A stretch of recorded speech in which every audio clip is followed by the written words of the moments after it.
ఎలక్షన్లు అయినప్పటి సంధి రిజల్ట్ ఎప్పుడొస్తాయి అని మస్తు ఎదురు చూసినాం. భూమేంద్ర ఉత్తప్పుడేమో గిర్ర గిర్ర తిరుగుద్ది, ఇప్పుడేమో అసలే తిరుగుతలేదు అని బీపీ లేచింది చాలా మందికి. ఏపీలో ఎవలత్తరు అని రిజల్ట్ కోసం ఎదురు చూసి కళ్ళు కాయలు కాసినాయి. గా వెయిటింగ్కు గీయాల శుభం కారట్ పడ్డది.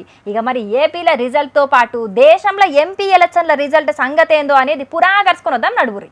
తెలంగాణలో చెయ్యి పార్టీ 8, పువ్వు పార్టీ 8 ఎంపీ సీట్లు గెలిచినాయి. ఇక ఎంఐఎం 1 సీటు గెలిచింది. కారు పార్టీకి 1 సీటు కూడా రాలే. నల్గొండకెంచి ఎంపీగా పోటీ చేసిన చెయ్యి పార్టీ కుందూరు రఘువీర్ రెడ్డి 5.5 లక్షల మెజార్టీ తోటి గెలిచి రికార్డు కొట్టిండు. తెలంగాణ చరిత్రలో గిదే పెద్ద మెజార్టీ.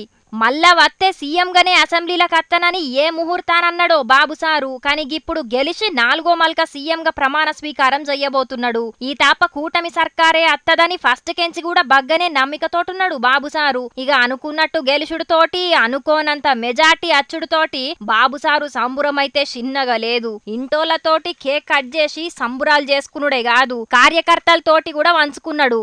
ఈ దేశంలో 100కు 100 స్ట్రైకింగ్ రేటు తోటి పోటీ చేసిన అన్ని సీట్లల్లో గెలిచిన పార్టీ ఏదన్నున్నదంటే గది ఒక్క గిలాసా గుర్తు జనసేన పార్టీనే. గా రికార్డు కొట్టింది పవన్ సార్ ఒక్కడే. పిఠాపురంలో ఎమ్మెల్యేగా గెలుచుడే కాదు, పోటీకి దింపిన తతిమా ఎమ్మెల్యే ఎంపీ అభ్యర్థులను కూడా గెలిపించుకొని నిజమైన పవర్ స్టార్ అనిపించుకున్నాడు. గెలిచినాక మంగళగిరి పార్టీ ఆఫీస్ లో జన సైనికులతోటి మాట్లాడిండు. గెలిపించిన అందరికి థ్యాంక్స్ ఎప్పుడే కాదు, పంకపాటోళ్ల మీద కక్ష సాధింపేం ఉండది కూటమి సర్కార్ల అని కూడా చెప్పుకొచ్చిండు. భారతదేశంలో 100% కొట్టామంటే జనసేన.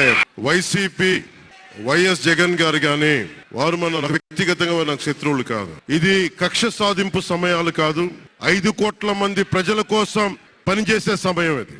పోయిన తాప పంక పార్టీకి 151 సీట్లు అత్తేనే రికార్డు. ఇది పెద్ద రికార్డే అని అనుకున్నారు. గట్ల ఎక్కువ సీట్లు వచ్చి గప్పుడు రికార్డు కొడితే గీతాపనేమో ప్రతిపక్ష హోదా కూడా రాకుండా రికార్డు కొట్టింది. 151 కెంచి గింత తక్కువ పడిపోవుడుతోటి పంక పార్టీ కార్యకర్తలతో పాటు జగనన్న కూడా షాక్ అయిండు. ఊహించలేదు ఇలా జరుగుతుందని, ఇలా వస్తాయని కూడా. అమ్మఒడి అందుకున్న 53 లక్షల మంది తల్లులకు మంచి చేసినాం. మరి అక్క చెల్లెమ్మల ఓట్లు ఏమయ్యాయో తెలియదు.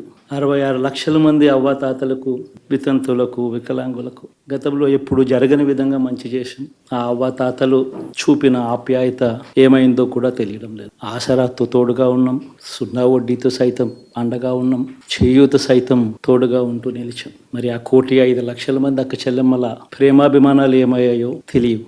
ఇన్ని కోట్ల మందికి మంచి జరిగిన తర్వాత మరి అభిమానం ఏమైందో పెద్ద నేనైతే చేయగలిగింది ఏమీ లేదు. ప్రజల తీర్పు తీసుకుంటాం. గిన్నిగానం పథకాలు ఇచ్చినా కూడా ఎందుకు ఓడిపోయినామో తెలియదని జగనన్న మాట్లాడిండు. ఇన్నొద్దులు చిక్కటి చిరునవ్వు నవ్విన జగనన్న గియాల జరంత బాధతోటి మాట్లాడుడే షాకంటే ఎప్పటికీ దత్తపుత్రుడు, ప్యాకేజీ స్టార్, 3 పెళ్లిళ్ళు అని పవన్ సార్ గురించి మాట్లాడే జగనన్న ఇప్పుడు ఫస్ట్ టైం పవన్ కళ్యాణ్ గారు అని మాట్లాడిండు. కూటమిలో ఉన్న బీజేపీకి, ఆ కూటమిలో ఉన్న చంద్రబాబు గారికి, ఆ కూటమిలో ఉన్న పవన్ కళ్యాణ్ గారికి, అందరికీ కూడా వాళ్ళ గొప్ప విజయానికి అభినందనలు. ఇక పంకపాటి ఓడిపోవుడే కాదు, పంకపాటి సర్కార్ల మంత్రులుగా చేసినోళ్ళంతా ఓడిపోయినరు. రోజక్క, విడుదల రజనక్క, తానేటి వనితక్క కాడికెంచి మొదలు పెడితే గుడివాడ అమర్నాథ్ అన్న, అంబటి రాంబాబన్న, బొత్స సారదాంకా అందరు ఓడిపోవుడైతే పంకపాటికి పెద్ద దెబ్బే. ఏ మంత్రి చూసినా, ఏ లీడర్ చూసినా పనులన్నీ ఇడిచిపెట్టి పవన్ సార్ను తిట్టుడే పనిగా పెట్టుకున్నారు. గందుకే గిట్ల ఓడిపోయినరు. గందుకే జనాలిచ్చిన అధికారాన్ని అశ్రద్ధ చేస్తే జనాల తీర్పు గిట్లుంటది అని అంటున్నారు ఈ ముచ్చటెరకైన కొందరు రాజకీయ మేధావులు.